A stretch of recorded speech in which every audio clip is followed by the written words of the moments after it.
you know how to? Do you know where to put the baptism stuff away? Oh, Your place?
n'afa na nwa na mmụọ nsọ.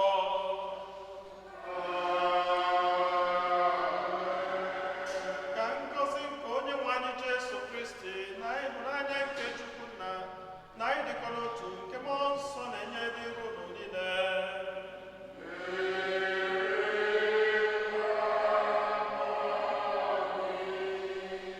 Ụmụnne m na Kristi, tata bụ ụka nke itoolu n'oge na-adịghị iri abụọ na itoolu n'oge na-adịghị n'emume nke ụka. Anyị niile agbakọtago ọnụ n'obi Chineke iji were kene onye nwe anyị maka ihe ọma niile ka ọ na-eme na ndụ anyị, maka ngọzi ya niile n'ebe anyị nọ. Ka anyị na-ekene Chineke maka ihe ọma ndị a niile ka anyị na-ewere onwe anyị, na-ewere ezinụlọ anyị, na-ewere atụmatụ anyị niile dị mma na-erunye n'aka Chineke, na-ayọ ka ọ na-edu, ka ọ na-agọzi, ka ọ na-agbazili anyị. Anyị nwere ebumnobi ndị ọzọ ka anyị ji gbakọta ọnụ na ajamasị nụ maka ịnatazi anyị isi ala nye Chineke ebumnobi ndị ahụ.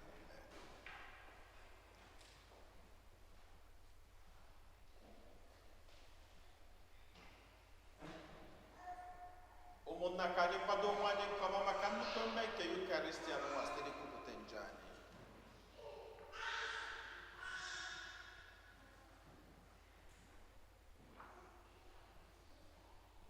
Ekwupụta ngwa Chineke ji ike niile na ọnụ ụmụnna mehiere m site n'echiche, okwu na omume, na site n'ịrapụ ezi omume o kwesịrị na ike ebe, site na mmehie m, site na mmehie m, site na mmehie m nke kasị ya ka nje ala mmadụ dị ọzọ mejọ na ndị mmụọ ọma na ndị nsọ niile na ọnụ ụmụnna m ndị ọbara ose ụwa Chukwu anyị ahịhịa.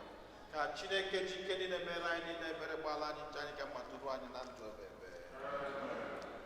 Otito dịrị Chineke n'enu kasị enu.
Chineke pụrụ ime ihe niile, onye dị ndụ ebighị ebi, biko mee ka anyị gọrọ gị onwe anyị, bịakwa were obi dị ọcha na-efe gị, na-efe ebube eze gị mgbe niile.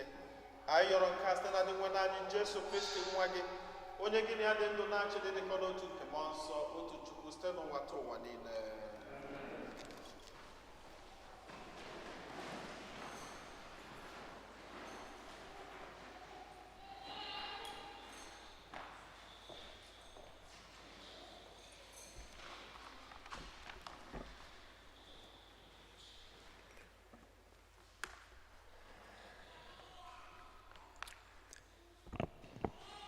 Ihe ọgụgụ ewetara n'akwụkwọ onye amụma Aịzaya. Lee ihe onye nwe anyị gwara onye o tere mmanụ bụ Sairọs: eji m aka nri ya n'aka were ya na-emere mba dị iche iche n'ihu ya, na-emekwa ka ndị eze na-agbara ya odibo, bịakwa na-emeghe ibo ọnụ ụzọ n'ihu ya, were mee ọnụ ụzọ ámá ka o ghere oghe. N'ihi nwa odibo m bụ Jekọb na Izrel, bụ onye dị m n'obi, akpọọla m gị aha gị, bịakwa tuo gị aha, ma ọ bụ n'ezie na ịmaghị onye m bụ. Abụ m dị nwenụ m, ọ dịghịkwa onye ọzọ, o nweghị Chineke ọzọ ma ewepụ m. Ọ bụ m nyere gị ngwa ọgụ, ma ọ bụ n'ezie na ịmaghị onye m bụ. Abụ m dị nwenụ m, ọ dịghịkwa onye ọzọ. Okwu Kosebrowa. Nye onye nwe anyị otito na ebube.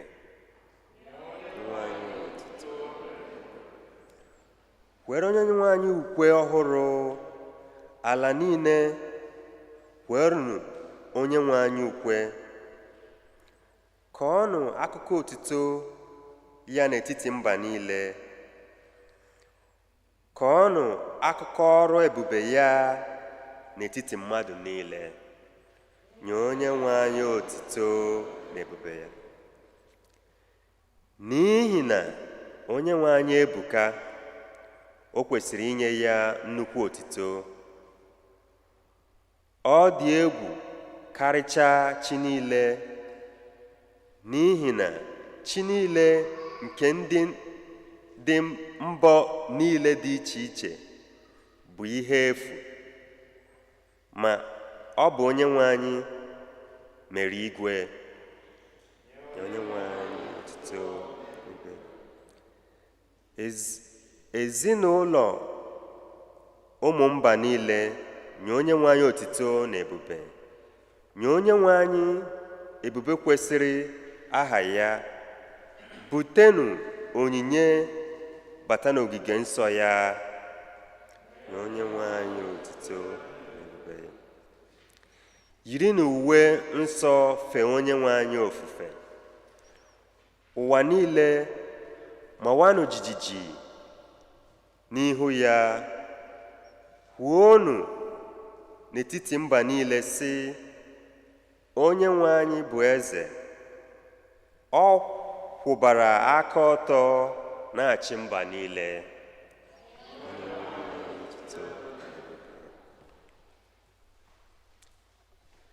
Ihe ọgụgụ ewetara n'akwụkwọ ozi Pọl dị asọ degara ndị Tesalonaịka. Ihe a bụ akwụkwọ ozi nke Pọl, Silvanus na Timoti na-edegara nzukọ dị na Tesalonaịka, nke bụ ndị dị n'ime Chineke Nna na n'ime onye nwe anyị Jesu Kristi. Amara na udo dịrị unu. Anyị na-akpọtụ unu aha mgbe niile n'ekpere, na-ekele Chineke maka unu niile. Ugboro ugboro ka anyị nọ n'ihu Chineke Nna, na-echeta otu okwukwe unu si pụta ìhè n'ezi ọrụ, nke na unu jiri ịhụnanya rụọ ọrụ, bịakwa nọgidesie ike na nchekwebe n'ime onye nwe anyị Jesu Kristi. Ụmụnna, anyị ma na Chineke hụrụ unu n'anya. Anyị ma na unu bụ ndị ahọtara ahọta, n'ihi na mgbe anyị butere unu ozi ọma ahụ bịara, ọ bụghị dị ka okwu nkịtị, kama ọ bịakwutere unu ka ike, ọ bịakwutere unu ka mmụọ nsọ, ọ bịara bụrụ ihe unu nabatara, wee ruo unu anya nke ọma. Unu hụrụ ụdị ndụ anyị biri mgbe anyị na unu nọ. Nke bụ ụdị ndụ eji kụziere unu ihe. Okwu Kosebrowa.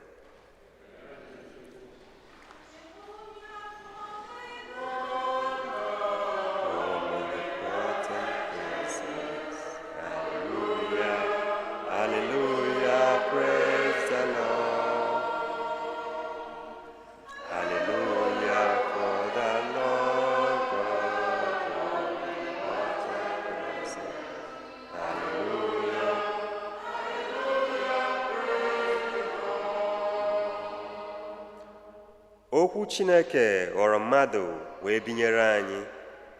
O nyere ndị niile nabatara ya ike ịghọ ụmụ Chineke.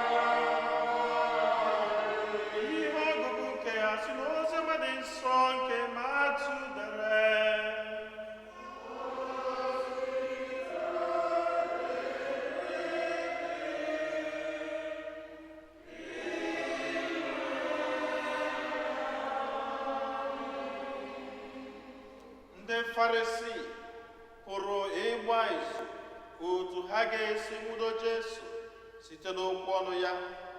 Ha zigara ya ndị na-eso ụzọ ndị Farisi na ndị otu Herọd ka ha jụọ ya sị, nna anyị ukwu, anyị maara na ị bụ onye eziokwu na ikwuru n'eziokwu na-akụzi ụzọ esi efe Chineke. Ị naghị asọ mmadụ anya, maka na ọ bụghị ọkwa ukwu ebukọrọ mmadụ ka ị na-agbakọ. Ngwa, gwazianụ anyị ihe ị chere. O kwesịrị ekwesị ịtụ ụtụ nye Siza ka ọ bụ na o kwesịghị? Jesu maara ihe ọjọọ ha bụ n'uche, wee sị ha, ndị arụrụ ala, gịnị kpatara unu jiri esiri m ọnya? Gosinụ m ego ahụ unu ji atụ ụtụ. Ha nyere ya otu mkpụrụ ego. O wee jụọ ha sị, isi onye ka esere n'ego a? Aha onye ka e dere na ya? Ha sị ya, nke Siza. O wee sị ha, ikpe ekpere onwe ya. Werenụ ihe ruru Siza nye Siza, ma nyekwanụ Chineke ihe niile nke ruru Chineke. Oziọma nke Kosebrowa.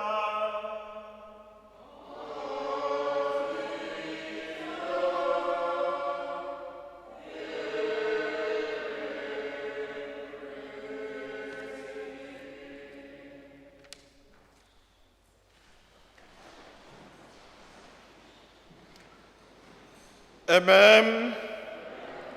The Lord is good all the time. Ụmụnne m na Kristo todrinu Jesu, onye jisi ike nwa na eze.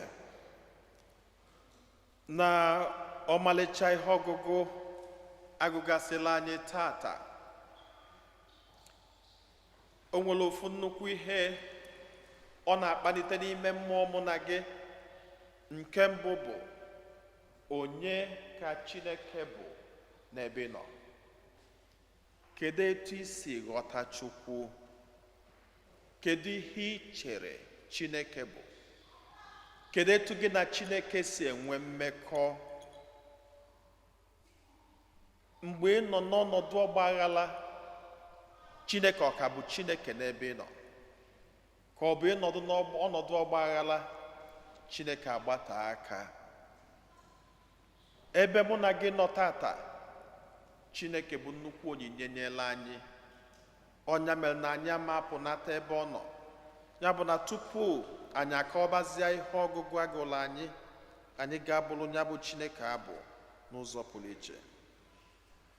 Bunie ya owenu, bunie ya owenu, bunie aha ya owenu. Chineke kachasị mmadụ niile enu, onye kere ụwa kachasị mmadụ niile enu. Nwanne m bunie ya, nwanna m bunie aha ya owenu. Chineke kachasị mmadụ niile owenu, onye kere ụwa kachasị mmadụ niile enu. Ndị nna bunie ya, ndị nne bunie ya, ụmụaka bunie afa ya owenu. Chineke kachasị mmadụ niile owenu, onye kere ụwa kachasị mmadụ niile enu. Chineke mụ na gị na-efe kacha ihe niile. Ọnya mere anyị ga-eji wee na-achọ irie n'ọnọdụ ndụ anyị niile, ma ọ dị mma ma ọ dị njọ. Ịbịa n'ihe ọgụgụ nke mbụ nke gosila anyị n'akwụkwọ nke Aịzaya. Ịbịa na Aịzaya, edividili ya n'ụzọ ịtọ. Enwere first Aịzaya, nwee second Aịzaya, then nwee third Aịzaya. Na Aịzaya nke mbụ bụ mgbe e nwudoro ụmụ Izrel, mgbe ụmụ Izrel mejọrọ Chineke n'ụzọ pụrụ iche. Ije na agba ochie, enwere ụzọ ụmụ Izrel si emejọ Chineke. Ụzọ kacha nke na-ewute Chineke rinne. Kedu ụzọ ọ bụ? Idolatry. Ife alụsị. Ife alụsị. Icheta mgbe Moses jere ịnata Chineke iwu, mgbe ọ na-agbadata, ọ bụ na ụmụ Izrel emego gịnị? Akpụghị alụsị. Mgbe ha kpọrọ alụsị na-efe, kedu ka ha na-ekwu? Na-enu Chineke onye zọpụtara ụnụ. Kedu onye zọpụtara ihe ahụ? Alụsị.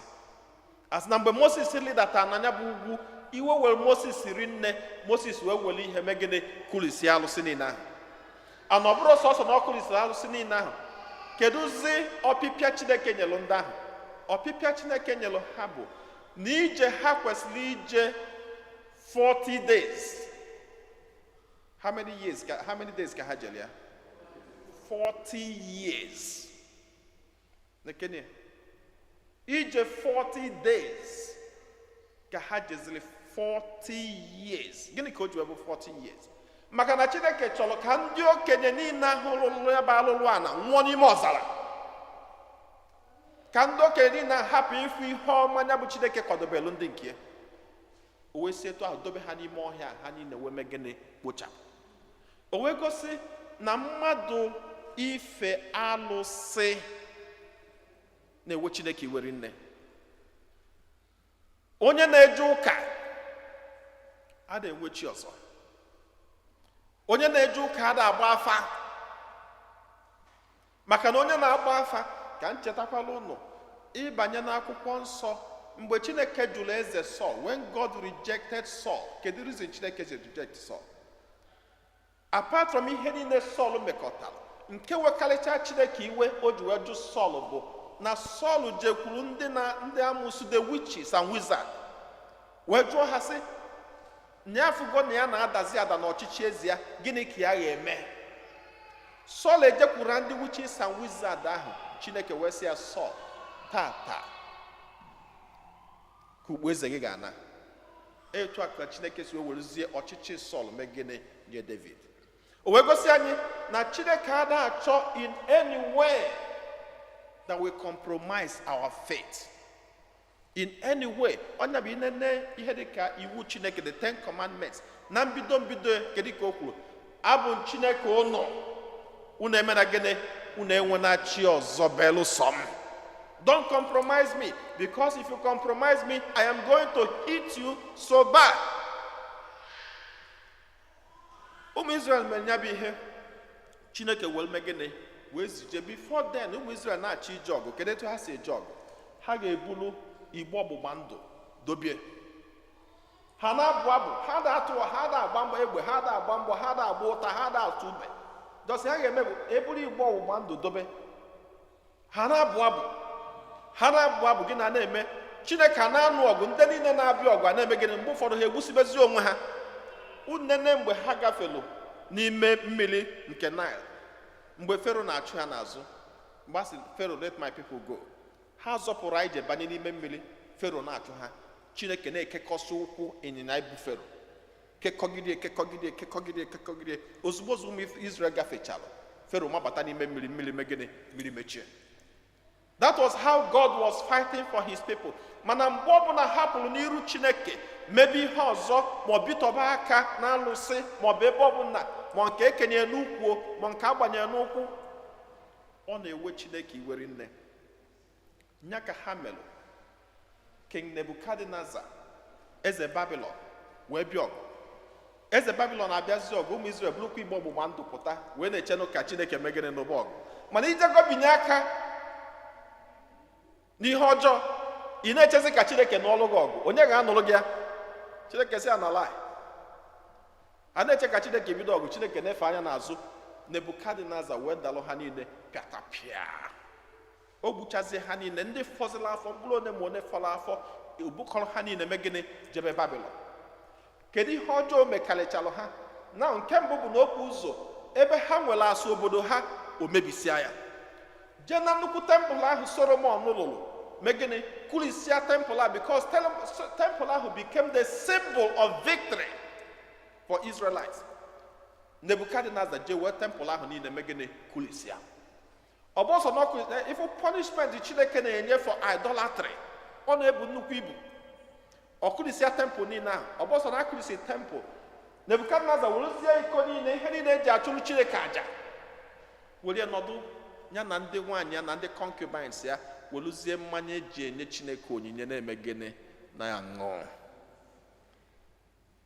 Ebe niile karịa. Den nke ịbụọkwa ihe Nebukadneza mee ha bụ ọbịa divide cha ha ofu okporo ihe dị ka ndị nọ na line oche a, o dobe ha na Brooklyn, divide ya ha, ndị abịa na Flushing, ndị ebile ebe a, ndị ebile ebe a, ndị ebile ebe a, ụnụ ama enwe communication. Then ndị bi na side nke a, obuna ha na-azụ Suffolk County, Long Island, obuna ndị nke ọzọ New Jersey, so that ama enwe tụrụ ga-esi wee communicate, connect with each other, kunu were up inwe identity again. Because he decided to destroy them whole and entirely. Mgbe ha takatazila afụfụ na afụfụ a karịa, gịnị ka ha mere? Ha wee sị, it is time to return back to God. Ngekuni na kwuru na m, ngekuni na kwuru na m, ngekuni na kwuru na m.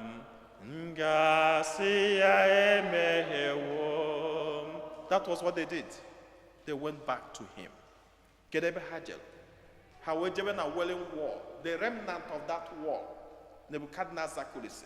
Ha wee jebe ebe ha bikwasa aka ha. Wee bebe. That was why it was called Wailing Wall. Ebe bela akwa. Ha wee na-ebe wee si Chineke, kama m ga-echefukwa gị o Jerusalem, ka aka ndị mkpọnwụọ. Kama m enepụkwa anya n'ebe gị bụ Chineke n'ọzọ, Chineke ihe sọ gị mebezie m. That was the promise they gave to God. Chineke wee sị ha, okay, ebe ọ bụ na obi unu emeghaligo, ebe ọ bụ na unu aghọtago onye mbụ, ebe ọ bụ na unu aghọtago that I am who is and will always be, na aga m azọpụta unu.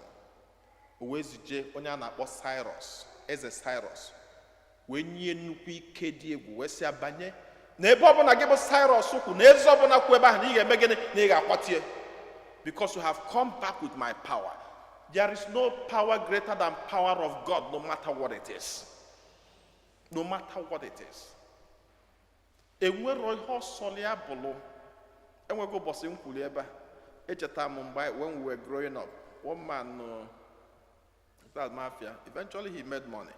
Ọ sị na ya yọlụ Chineke ego na Chineke ekwere enye ya yo ekwensu nye ego ekwensu a how long ka elilie ọ nụrụ anọ maka ekwensu bụ weta isi ma gịnị ya were isi onye gị o were aka nni nye gị o were aka ebe maka ekwensu can not even give you with a right hand no were aka ebe nye gị o weluzie combination of them wee bịa o were combination of them wee bịa because he can never let you rest and you can never have peace. Cyrus wee banyezie welu nụọ ọgụ dị egwu o wee sị Cyrus, every door you open shall be opened and every door you close shall be closed, maka na ọ bụ Chineke ahụ na-ekwu ana anya adịrị abụọ. Ị bịakwa n'ihe ọgụgụ nke abụọ egosi anyị ebe Pọl na-agwa ndị Tesalonia wee na-asị ha ọ bụ Chineke unu na-efe ji ike niile. Ọ bụ Chineke unu na-efe ji ike niile.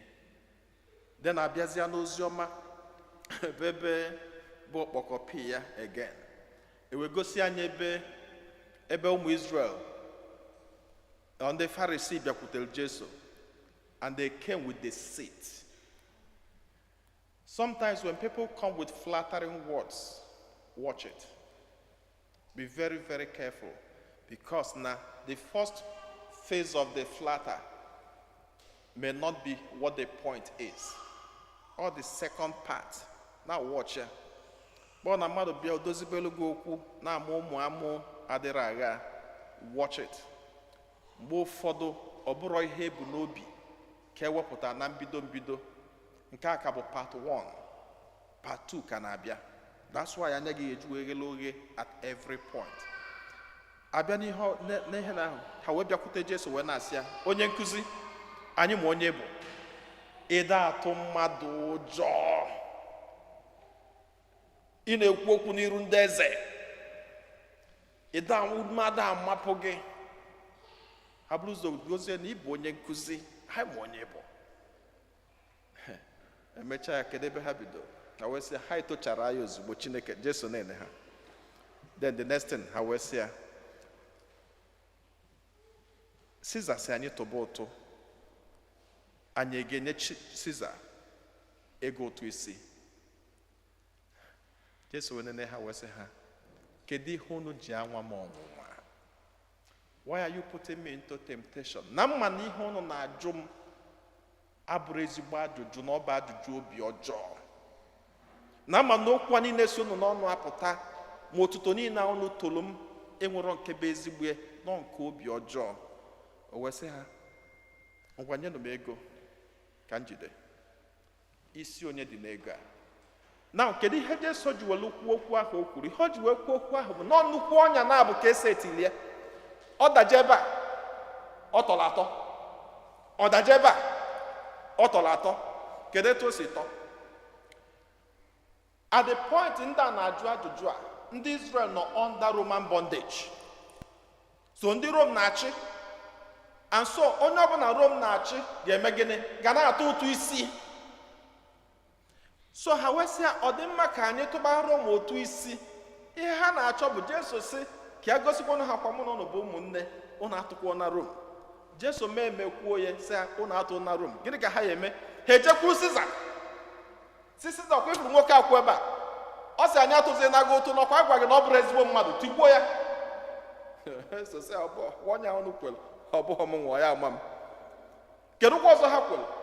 Jesu sịkwanụ ụnụ ngwanụ tụbanụ Caesar ụtụ, nyebenụ Caesar ego, tụbanụ ụtụ isi. Gịnị bụ the implication? The implication bụ na okwu onye ndị Israel nọ under Roman bondage mgbe ahụ, ụtụ isi a ha na-atụ na-asụ ha ọsụ kọsụ.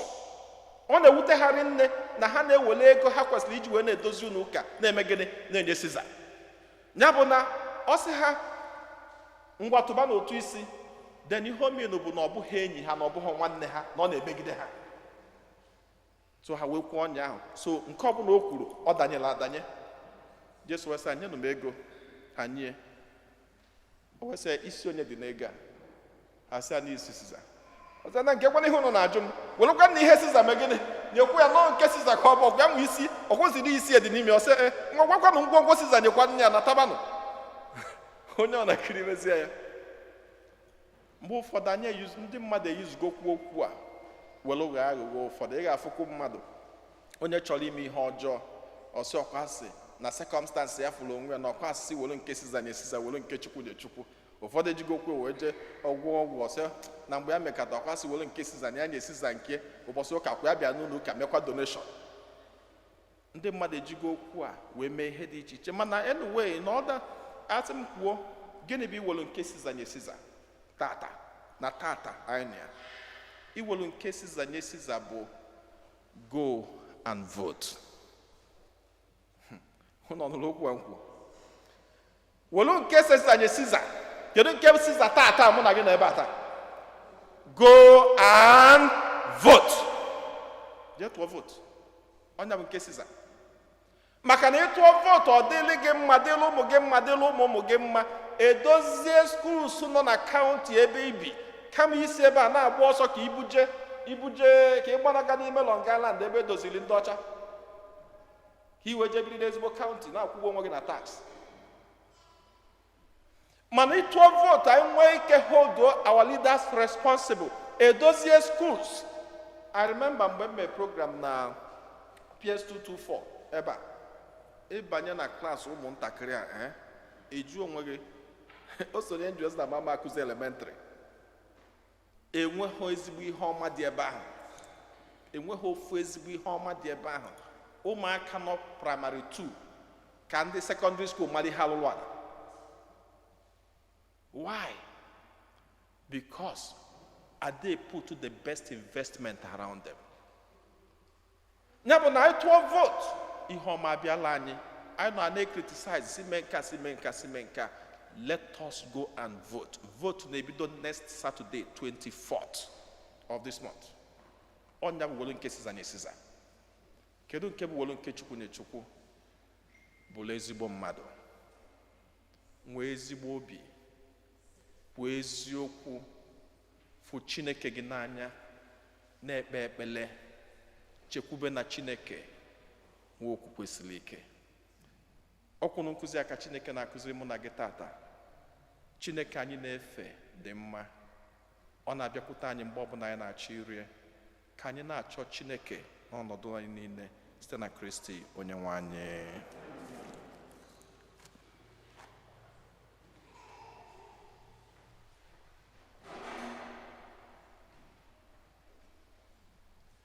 Ekwe m n'otu Chineke.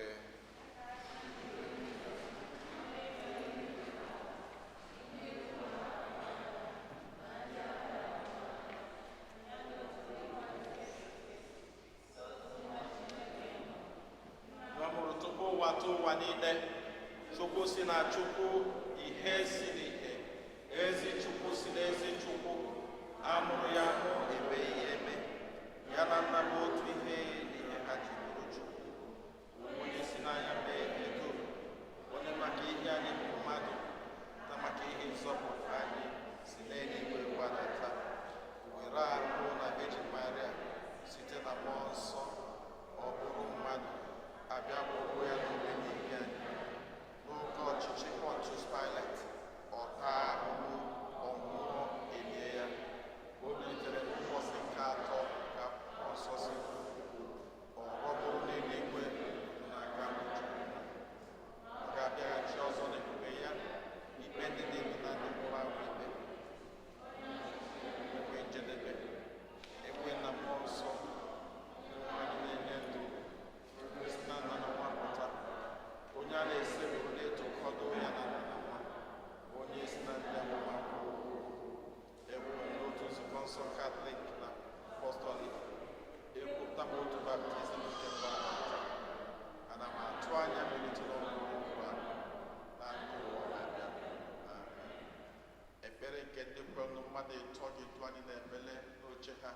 Chineke onye fụrụ anyị n'anya, anyị ekwugo ọtụtụ ebumnobi anyị, mkpa anyị dị iche iche na-ebupụta n'iru gị, nwee nchekwube siri ike na ị ga-aza ekpere anyị.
Karịnatazie isi a na rulie Chineke bụ n'obi ndị ọzọ.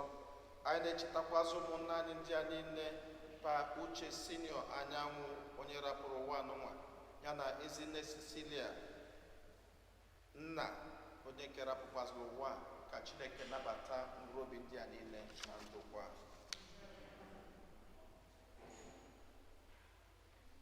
Ihe ndị a niile ka anyị yọ ma kwere na ị ga-emela anyị karịa ka anyị pụrụ ịyọ gị site na Kristi onye nwe anyị.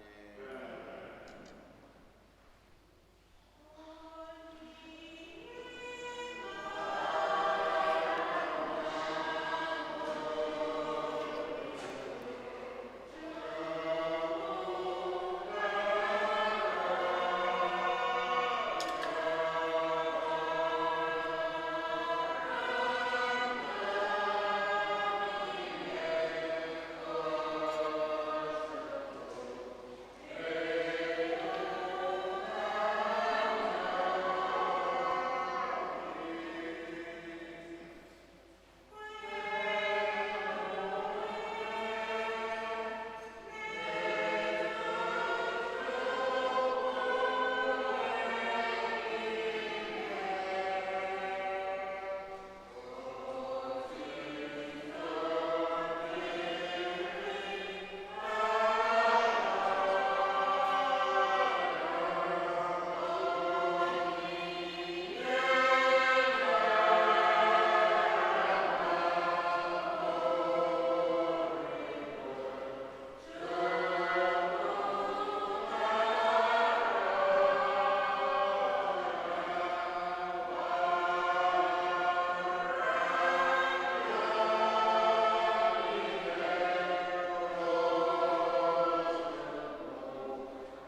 n'ụba na ụmụnna m ka aja mụ na ụnụ na-achụpụrụ ihe ga-asọ Chineke ji ike niile nara nụ.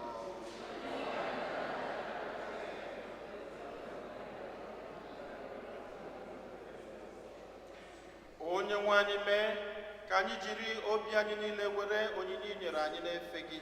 Biko were amara gị wụcha anyị ka anyị wee dị ọcha site n'ihe omimi nke a anyị ji agbara gị odibo. Anyị yọrọ nke a site na Kristi onye nwe anyị. Onye nwe anyị na onye n'ụlọ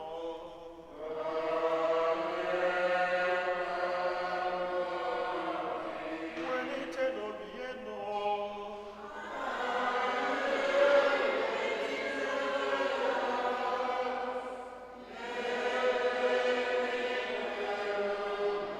Ka anyị nye n'ụdị nwere Chukwu anyị ekele.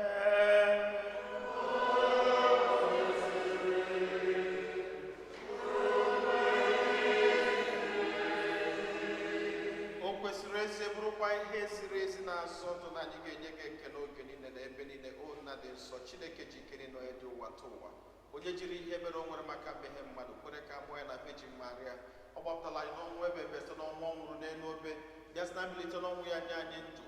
N'ihi nke a anyị na-eso igwe ndị mmụọ niile nke eluigwe na-etebeghị oge niile na-asị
anyị dị nsọ ezi esogide edo ihe dum nsọ.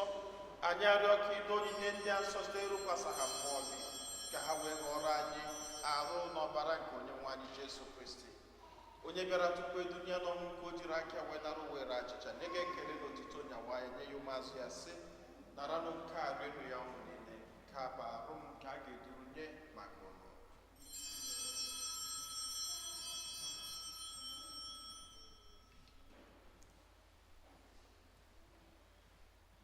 Otu akwa ka o si mee mgbe ha richara nri anyasị oburu iko mmanya nyekwa gị ekele na otuto, onye ya ụmụazụ ya sị, naranụ nke a ṅụọnụ ya ọnụ niile, nke a bụ iko nke ọbara m, nke ọgbụgba ndụ ọhụrụ dị ebebe.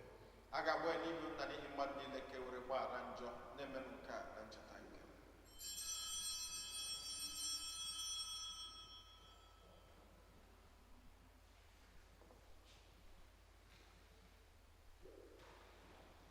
Ka anyị kwupụta n'ihe omimi nke okwukwe anyị na-eme ugbu a.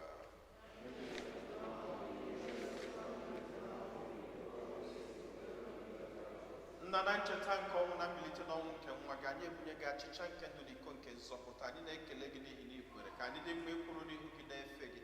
Anyị ji ume a na-arịọ ka anyị bụ ndị na-anata arụ n'ọbara nke Kristi, bụrụ otu site na njikọ nke mmụọ nsọ. Nna, cheta nzukọ gị gazuru ụwa niile, merụ ka ịhụnanya gị jupụta ya. Gọzie pope anyị bụ Francis na bishọp anyị bụ Nicholas na ndị ofe ọlta gị niile.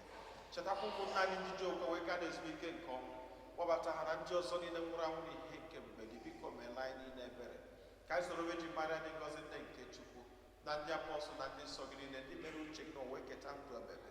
Ka anyị sorokwanụ ha na-eto gị na-eto gị ebube site na Jesu Kristi.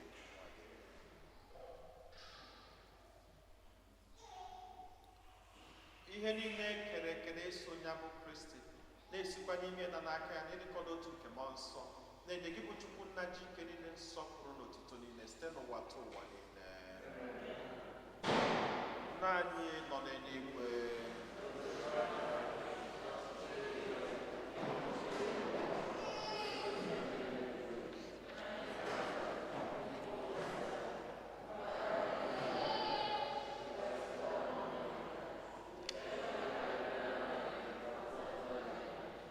zọpụta anyị, anyị na-arịọ gị osebụọ na ajọ ihe niile, were ebere nye udo n'oge nke anyị site n'inye aka ebere gị ka zọpụta anyị niile na njọ oge niile, anyị were gbanahụ nsogbu niile, were nchekwube dị nsọ na-atụ anya maka mbịaghachi nke onye nzọpụta anyị Jesu Kristi. Onye nwe anyị Jesu Kristi, onye gwara ndị apọstụl gị, udo ka m na-arapụrụ udo nke m ka m na-enye unu, elekwa n'anya na njọ anyị, kama lekwasị anya n'okwukwe nke nzukọ gị. Nye ya udo na ịdịkọrọ otu mgbe niile ka uche gị siri chọọ, gị bụ onye dị ndụ na-achị ebe udo nke ose bụrụ ụwa dịrị ụnụ mgbe niile.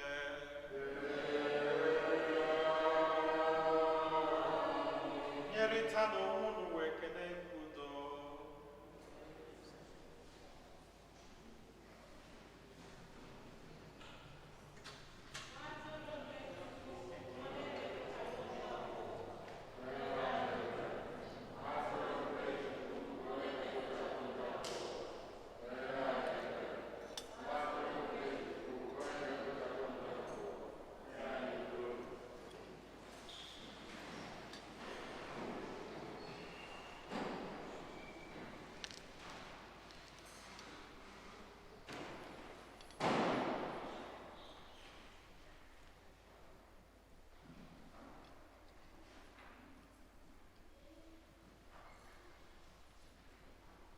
Ụmụnne m na Kristi na-enụ n'ụwa atụrụ nke Chukwu, na-enụ onye ahụ na-ekpochapụ njọ nke ụwa.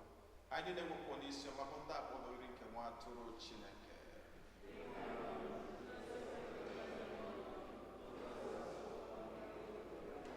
Ka bụ n'ọbara Kristi chekwaba anyị niile were na ndụ ebebe.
nwenụ biko mee ka anyị na-aga n'ihu site n'ịnata ori nsọ a ugboro ugboro ka anyị site n'enyemaka anyị na-enweta ihe nke ụwa were mata ihe nke eluigwe.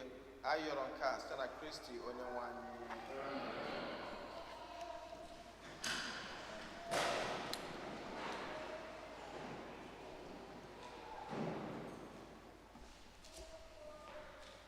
Otito dịrị Jesu.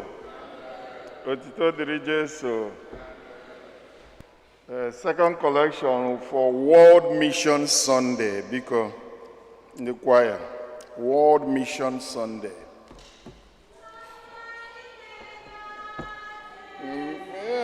Jesus.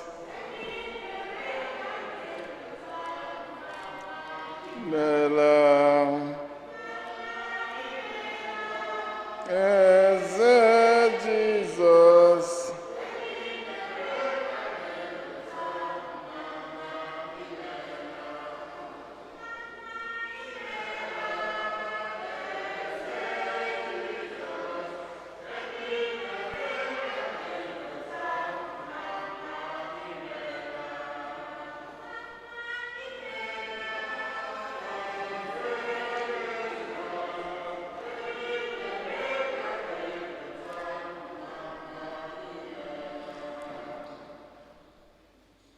Otito dịrị Jesu. The parish we thank all parishioners who have made a pledge to the 2020 annual Catholic Appeal Campaign. Our goal is $21,097.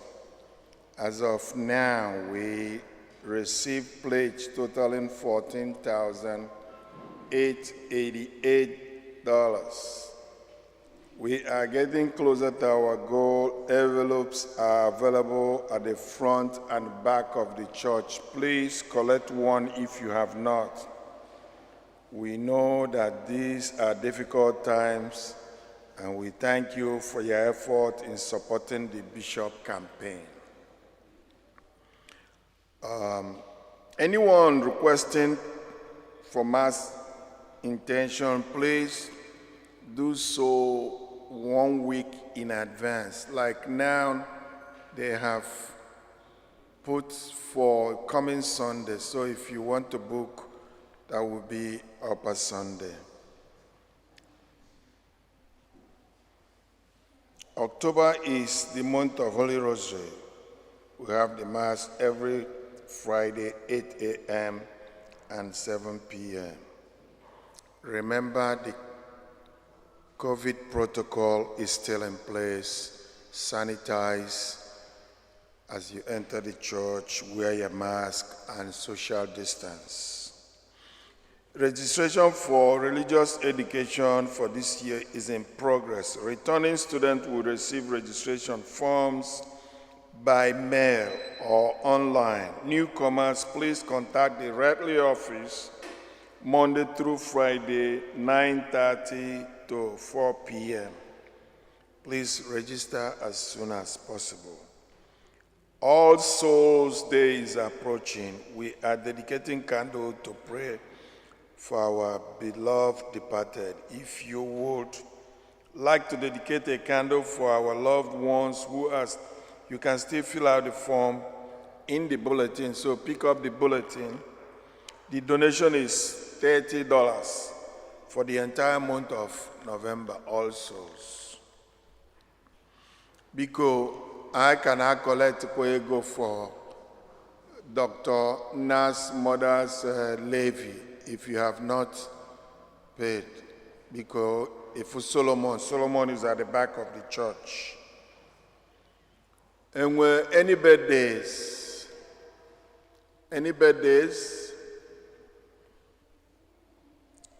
anniversary,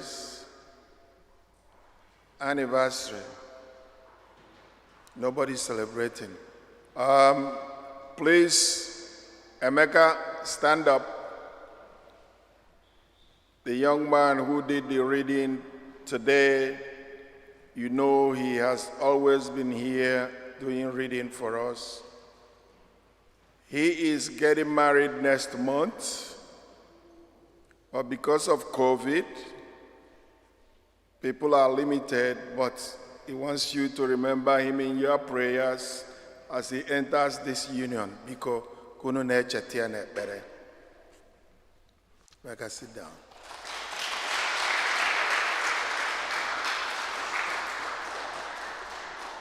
Otito dịrị Jesu. Otito dịrị Jesu.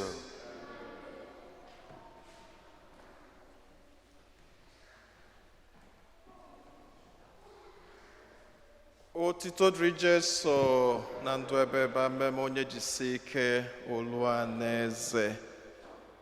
Anyị fugonu ka anyị si nọdụ this year na from March till date na ebe niile dey stand still, enwero activity, and even recently when some of the cloisters actually closed down or reduce the number, ndị ga na-abịa ụka to 10, which na diocese gbakwuru akwụkwọ, but the akwụkwọ agbalụ with the Jewish communities be in those clusters didn't work. So I can return, so we're looking for appeal. Appeal and all that. So now, up till date, and it's still spiking. And so looking at that, the assistant law, the whole ethnic apostolate, now leadership gonna bo 2 years. So no cheta na November. Now next month we civil election, usually for the community. And because of the COVID, and you know, I meeting even I cancel my rosary, I go like any gathering. So ordinary meeting, I didn't for the election. So based on the diocesan law, which I wouldn't want to it spring into next year. So I am putting up as the coordinator now the present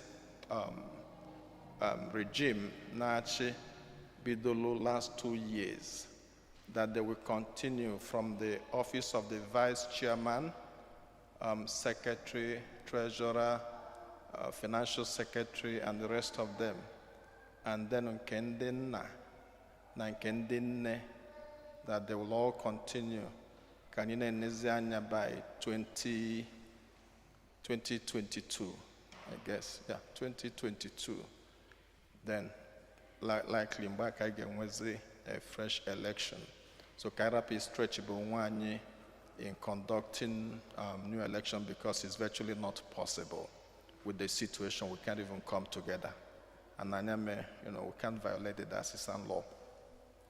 Then on another note, usually I went no flight to Egypt na last Sunday of February.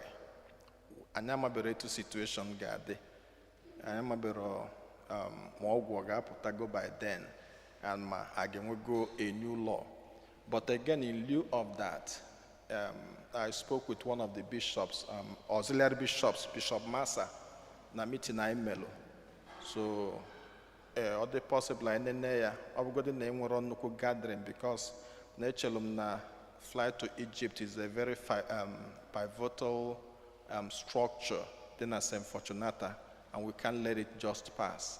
So Sigodike, Bishop Massa can just come in, celebrate Mass for us in lieu of that. Just and celebrate even though we may not have a massive church attendance and also eating it twice a celebrate, but it all depends on it to next year day. But all just to set the ball rolling. Stena mana Chineke ihe ga-agbake ihe gbakekwa anya nọbakwa ka anyị si anọ site na amala Chineke. So ana m ekenekwa onye ọbụla na-asị ka anyị jisie ike ka ikuku a na-efenụ rapụ imetụ anyị anyị niile ga-adị ndụ dị ka nka n'afa Jizọs Kraịst onye nwe anyị.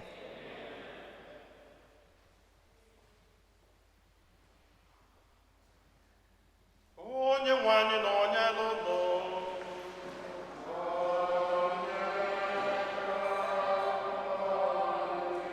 ka Chukwu ji ike niile